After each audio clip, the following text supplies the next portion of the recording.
तीसरा आर चौथा triple R पांचवा MSF छठा बैंक रेट बैंक रेट, सातवां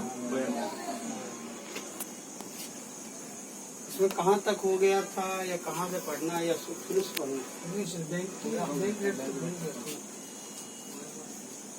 CR पूरा हो गया था और SLR double R MSF bank rate.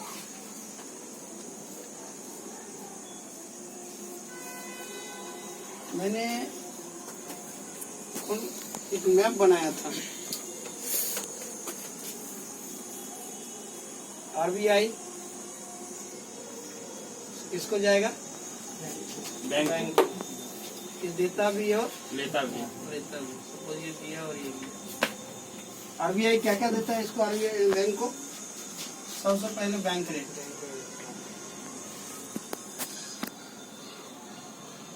दूसरा, तीसरा, चौथा MSF तीन ही खाना। ये RR पता है, ये है लॉन्ग टर्म, यह शॉर्ट टर्म, यह शॉर्टेस्ट टर्म। ये वो रेट है जिसे RBI बैंक को देती है लॉन्ग टाइम के लिए। ये वो रेट है जो RBI बैंक को देती है शॉर्ट टाइम के लिए, 2 वीक के लिए, ठीक है। और ये रेट है जो शॉर्टेस्ट टाइम, जिसको ओवरनाइट लोन या फिर इमरजेंसी लोन भी बोलते हैं, जो कि 48 आवर्स के लिए होता है। इसका फुल फॉर्म MSF का फुल फॉर्म क्या होता है? Marginal standing facility. ठीक है, यहाँ तक तो क्लियर था। ये लगभग सब हो गया, ये बाद में देखेंगे। ये तो हो गया RBI से बैंक। आगे मैंने पढ़ाया था बैंक से भी बैंक होगा या फाइनेंशियल अथॉरिटी जो भी है। बैंक क्या करती है? पैसे किसको देती है? कस्टमर थोड़ा मिटा दो, जी सर। यहाँ मैं बना देता हूँ पैसे।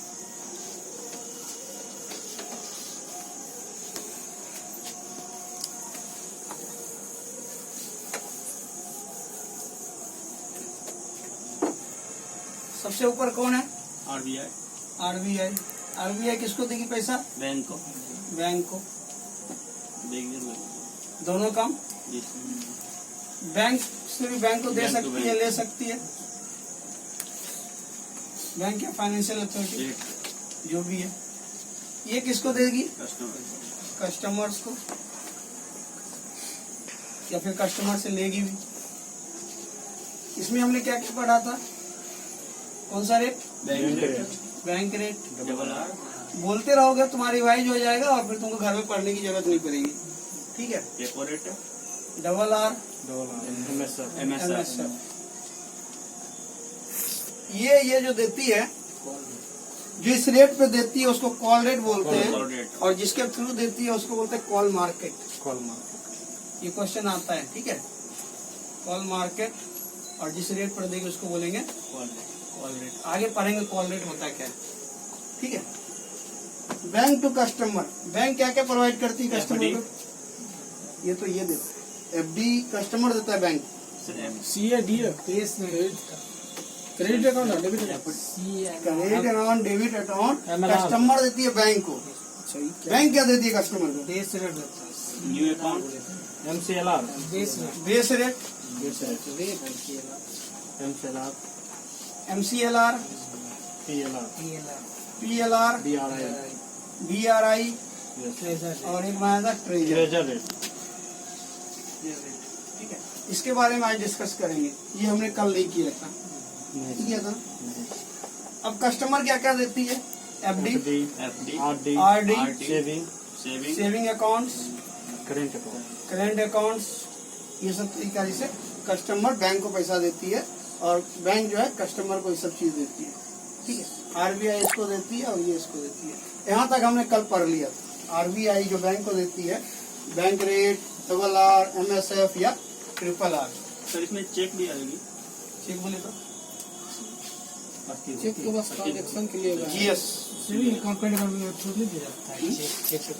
चेकबुक तो एक ट्रांजेक्शन के लिए बस पेपर वो है। जब बैंकिंग ये जैसे खत्म होगा ना आरबीआई का, जी। तो हम बैंकिंग सिस्टम पढ़ेंगे, तो उसमें बताएंगे बैंक क्या ये रेट किस रेट पे कितना पैसा देती है। चेक बुक, एटीएम कार्ड, ये सब अलग चीज है। सर फिक्स डिपॉजिट नहीं होता है। एफडी दिया ना, FD है ना? एफडी आरडी दोनों। आरडी का क्या? रिकरेंट डिपॉजिट मतलब टाइम टू टाइम जब पैसा देते हैं, रिकरिंग मतलब टाइम टू टाइम पैसा अपना जमा करते हैं। एफडी क्या होता है, एक साथ हम दे देते हैं। एक बार फिक्स हो जाता है। हाँ, ये क्या है टाइम टू, ये भी सेम होता है, रेट भी लगभग सेम होता है, लेकिन ये हमारे कस्टमर को एक फैसिलिटी दी गई है, रिकरिंग जो मतलब बार बार आप महीने महीने उसमें पैसा जमा कीजिए और उस हिसाब से आपको जितना पैसा आपका जमा होगा उस हिसाब से आपको इंटरेस्ट मिलता जाएगा। ठीक है, तो शुरू करें बेस रेट से। आइडिया बेस रेट क्या होता है? कस्टमर जब पैसा जमा करता है तो उस पैसे पे जो ब्याज बनता है मिनिमम बेस रेट वो रेट होता है आरबीआई डिसाइड करती है, कितना वो देना है। रेफरेंस लेता है एमसीएलआर और पीएलआर के थ्रू। ये वो रेट है जिस रेट से कम रेट पे कोई बैंक किसी भी कस्टमर को लोन नहीं दे सकती। पहले क्या होता था, बेस रेट जब नहीं था, ये 2010 में जोड़ा गया, जब नहीं था तो लोग क्या करता था, कस्टमर को अपनी अट्रैक्ट करने के लिए कोई बैंक कम रेट में ही बड़े बड़े लोगों को लोन दे देती थी। तो उसमें क्या होता, कंपटीशन ज्यादा हो गया। तो आरबीआई ने फिक्स कर दिया एक बेस रेट होगा, उससे कम रेट पे कोई भी किसी को लोन नहीं दे सकती है। एक फिक्स रेट हर एक बैंक का अलग अलग है, क्योंकि हर एक बैंक का जो है एमसीएलआर और पीएलआर अलग अलग होता है। ठीक है, इसलिए रेट भी अलग अलग होता है। ठीक है, बेस रेट हुआ मिनिमम रेट है जिसे कम रेट पे कोई बैंक किसी भी कस्टमर को लोन नहीं देगी। ठीक है, एमसीएलआर क्या होता है?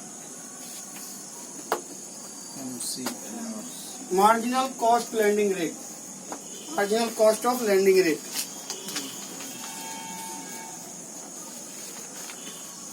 अभी क्या हुआ, 2018 में इस दोनों को मर्ज कर दिया, एमसीएलआर को और बेस रेट को, और जो पीएलआर था उसको बीपीएलआर कर दिया, एक बैंक जोड़ दिया। जो पहले 2018 से पहले था ओनली पीएलआर, 2018 के बाद हो गया बीपीएलआर, बैंक प्राइम लेंडिंग रेट। ये भी अलग अलग होता है हर चीज के लिए, जितने भी आदमी है उसको अलग अलग रेट में इंटरेस्ट देता है, क्योंकि किसका क्या कॉस्ट पड़ता है वो बैंक डिसाइड करती है, किसके कितना लेने पे हमको कॉस्ट क्या क्या पड़ रहा है। इवन इसमें वो चीज भी आते हैं, जैसे किसी को लोन देना है बहुत दूर एरिया में और वो आदमी यहाँ लोन लेना चाहता है, तो वहाँ से एक आदमी भेजेगा, तो वहाँ से क्लियरेंस कराएगा कि वो सही है गलत है, फिर लोन उसका पास कराएगा, उसका लोन रेट ज्यादा लगाएगा, जो पास में है उसका लोन रेट कम लगाएगा। ये बैंक की मर्जी पे है किस रेट में देता है। DRI differentiate rate of interest, ये भी सेम है, रिस्क जिसमें ज्यादा होगा उसमें लोन जो है रेट ज्यादा लगेगा, जिसमें रिस्क कम होगा उसको रेट कम देगा। ट्रेजर लोन क्या, ये क्या होता है रेट? ये एकदम लेटेस्ट चीज है और एग्जाम में तो पूछते ही पूछते हैं। ट्रेजर रेट ये वो रेट होता है जो सरकार एक तरह का सब्सिडी देती है नए कस्टमर को अट्रैक्ट करने के लिए। जैसे 10% रेट है किसी चीज का, सरकार बोलेगी फर्स्ट ईयर तक, एक साल तक हम आपसे 7% लेंगे रेट, मतलब एक साल के लिए 3% का सब्सिडी देंगे। तो एक साल का जो है उसको 7% देना पड़ेगा, बाकी जितने साल का, मतलब 20 साल का लोन है 19 साल तक उसको 10% पे करना पड़ेगा। इसको बोलते हैं ट्रेजर रेट। मतलब कस्टमर को देगा ना, तो कस्टमर को अट्रैक्ट करने के लिए जो बोलते हैं ना 3 EMI छूट दे देंगे, 2 EMI छूट दे देंगे, तो इसलिए डिसाइड किया एक साल तक उसको 7% देना पड़ेगा। ये 10 रेट है तो मतलब कुछ परसेंटेज छूट देती है। ये जो बैंक छूट देती है इसका पैसा सरकार बैंक को देती होगी। सरकार यदि अपने तरफ से लाई है ऑफर कि हमें किसान को आपको देना है, वो जो 3% है वो सरकार पे करेगी एज ए GS के रूम में। आगे जब हम GS पढ़ाएंगे तो फिर जैसे सर किसान को लोन मिलता बैंक है अपने मन लेकिन से भी कर सकता है, तो उसमें तो सरकार उसको पैसा नहीं देगी। कुछ नहीं देगी उसको, वो बस एक साल के लिए। बट वो क्या करता है उस कंडीशन में रेट को ज्यादा रखता है, उसको नुकसान नहीं होता है। ठीक है, FD RD बताने की जरूरत नहीं है, पैसा सब लोग जमा करते हो। सेविंग अकाउंट और Current करंट अकाउंट में कभी इंटरेस्ट नहीं मिलता है। सेविंग में मिलता है। सेविंग में भी तुम्हारा चालू अकाउंट है, मतलब चल रहा है अकाउंट, तो उसमें 3.5%, 3 से 3.5% देगी। सालाना ट्रांजेक्शन चालू है तो ट्रांजेक्शन चालू है तो, या तुम एफडी कर दिया तो एफडी रेट के अनुसार देगी। जैसे कोटक में 13% क्या है प्लस जितना पैसा तुम्हारा जमा हुआ एनुअल रेट जब भी होता है एनुअल होता है। एनुअल होता है। किसी भी बैंक का रेट एनुअल होता है, मंथली, हाफ ईयरली, क्वार्टरली नहीं होता है। लेकिन ठीक है, सर ये तो बैंक में annual तो क्वार्टरली होता है क्या? सर। बैंक में क्वार्टरली रेट ही तो होता है, जैसे 3 महीना पे उसका ऑपरेट किया जाता है। 3 महीना पर जब उसको रेट देता है ना, तो जितना भी रेट है उसका क्वार्टर रेट देती है, अच्छा, डिवाइड क्वार्टर करके देती है। रेट जब भी होता है एनुअल होता है, ये फिक्स है।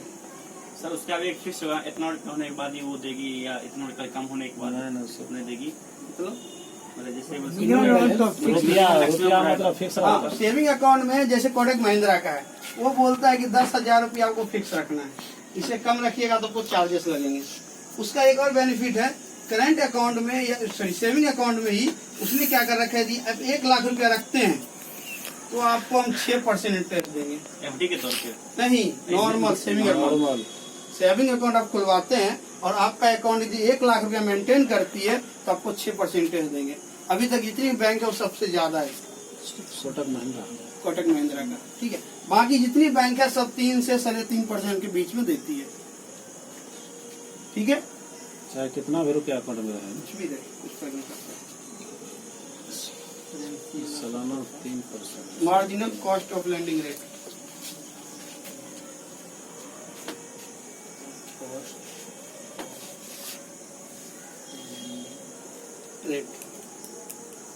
अभी हम पढ़ेंगे call rate, prime landing rate. आजकल इसमें एक नया वर्ड पी के आगे बी लगा दिया, बैंक प्राइम लैंडिंग रेट, क्योंकि हर एक बैंक का अलग अलग रेट है, इसलिए बी बना दिया। DRI differentiate rate of interest. हाँ,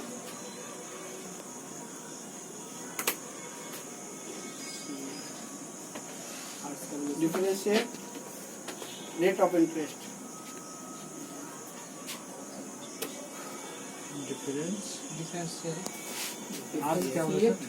rate of interest मिटाऊं?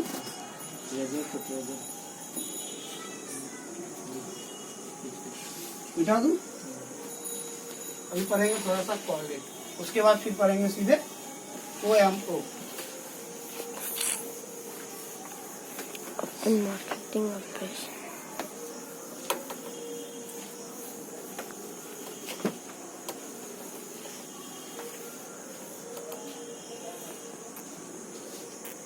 Call rate क्या होता है? बैंक जो बैंक को एक बैंक दूसरे बैंक को जिस रेट पे पैसा देती है उसको बोलते हैं कॉल रेट। ये 4 तरह के चार के, अभी इंडिया में तो 2 ही तरह का होता है, बाकी अलग लगेगा अभी। जैसे इंडिया में मिबोर्ड, मिबीड, टिमोर, लिमोर, फिमोर, ये एग्जाम ये सब आता है। ये 5 को किसी ना किसी मैंने देखा लगा 5 का कहीं ना कहीं एक जगह पूछा है क्वेश्चन। ये होता क्या है? MIBOR, Mumbai inter bank offered rate. ठीक है, इसको फुल फॉर्म लिख लो। Mumbai inter bank offered rate.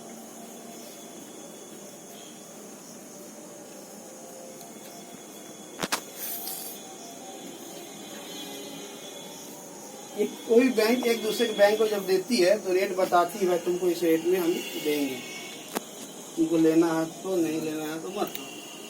ठीक है, सबका अलग रहता होगा।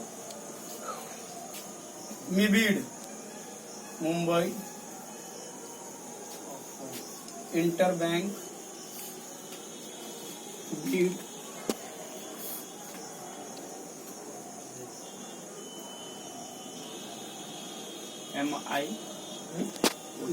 MIBI, Mumbai inter bank bid rate. Inter bank bid rate, हाँ, दुख भी हो जाएगा तो। ठीक है, MIBID सही था। इंटरबैंक दोनों एक साथ है। MI को एक साथ रखा है। तो इंटर आई से इंटरबैंक लिया पूरा। हाँ, इसमें अलग है, इसमें अलग है। तो पहले वाला में इंटर अलग था, बैंक अलग था। या मिबोर या मिबीड। बीड रेट। बीड मीन्स क्या होता है?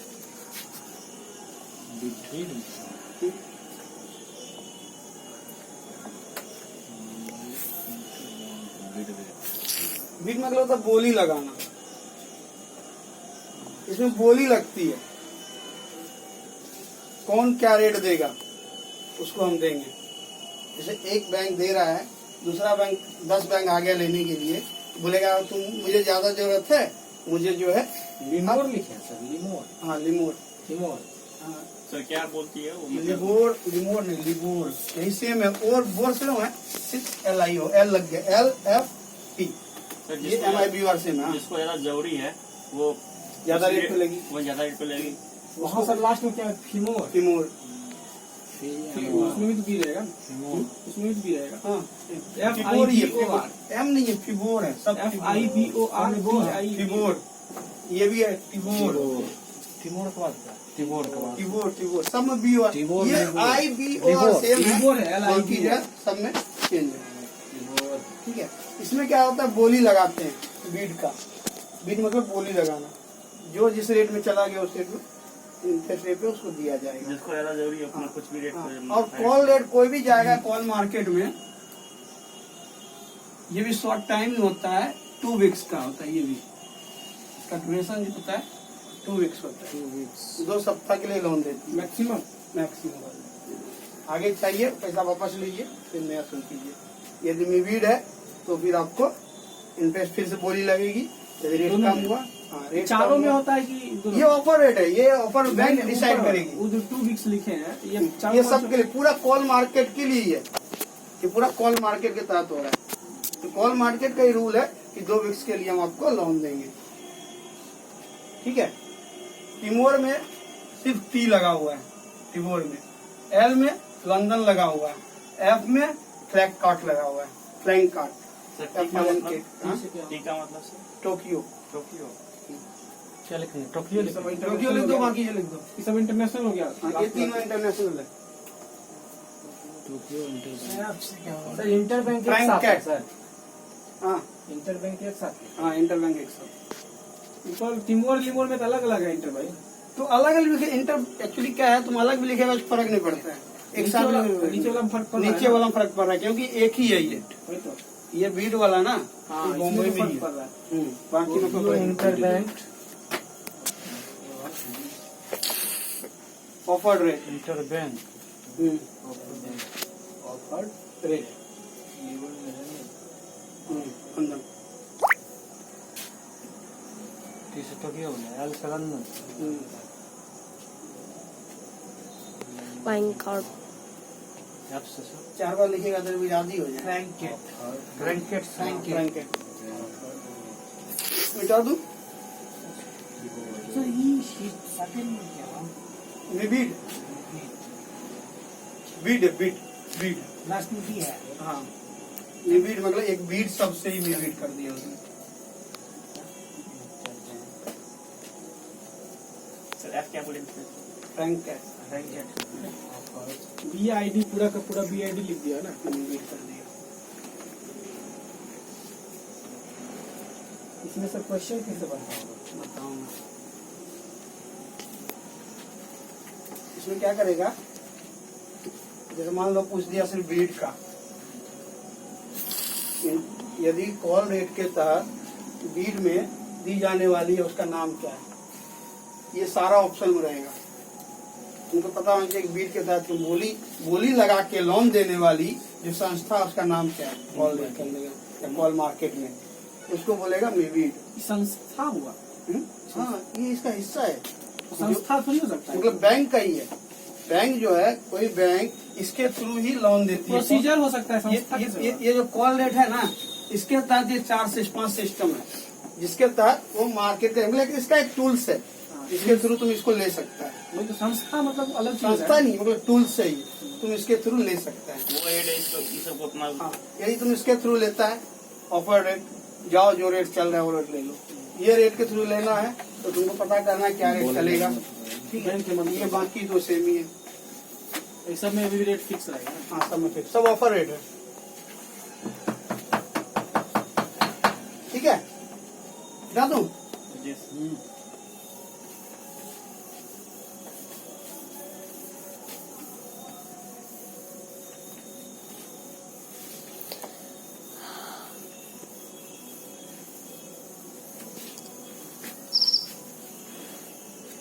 अभी कौन सा बचा हुआ था? OMO। OMO क्या होता है? Open market operation. Open market operation. इसके तहत जो है जीएस की बिक्री होती है। जीएस क्या होता है? गवर्नमेंट सिक्योरिटी, मतलब सरकारी प्रतिभूति, ठीक है। ये जहाँ पे सेल होता है उस मार्केट को बोलते हैं गिल्ट एज मार्केट,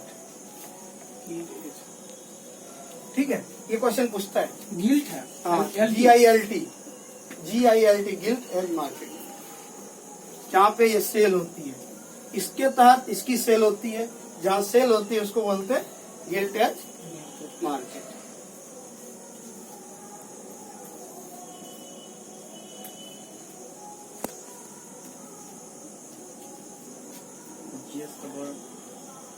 जीएस का गवर्नमेंट सिक्योरिटी।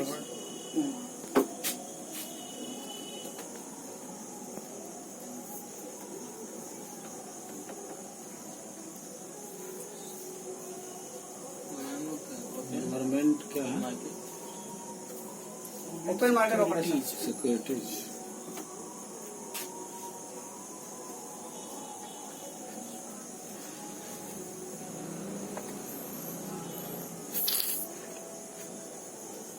क्या बोले थे OMO के बारे में? मतलब GS